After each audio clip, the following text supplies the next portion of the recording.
So this is a seated row machine. So unlike when you do it on a cable or a pulley, again, this has the single arm mechanism. So you can focus solely on one side at a time, or you can still do double. But the only thing is, because it's a fixed machine, your angle will go with the angle of the handles, right? So you can see on this one that they kind of go like this. So your angles, even though you're still trying to keep your elbows in, are going to travel in this way. If you were doing it wide, it's still going that way, but you can't do this as much. You do it to the best you can and you're still getting that engagement. But on a fixed machine, you just have to work your angles to where you can feel it.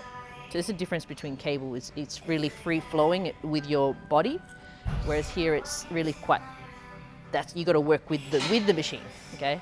And same thing with the seating. So this is where I need it to be. You don't want to be too low. This is really just to be a gauge of having your torso slightly forward.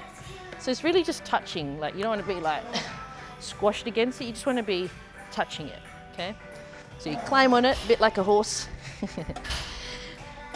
You can or cannot, it's up to you if you want to hold to find your stability when you're doing a single arm anyway. So when you're doing a single arm, find that position that works for you, because once your shoulder's down, you want your arm to be long, straight, be able to keep your shoulder down. My chest touching, or my abs touching here. And then what I'm going to do is a single arm.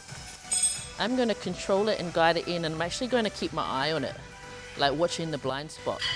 Because I want to see and make sure that my shoulder stays back. Because what most people do is they start to curl in because they're trying to get more range here.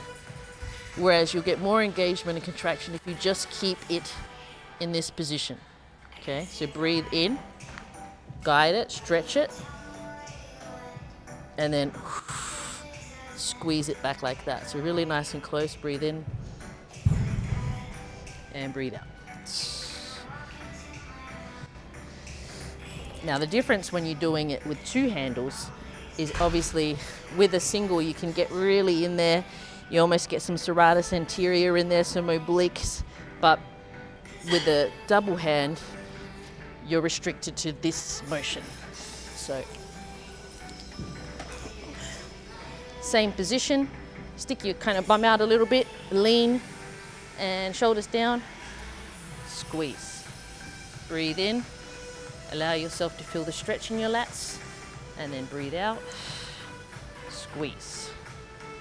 But the focus is keeping your shoulders down and back so you can get as much contraction through your lats as possible.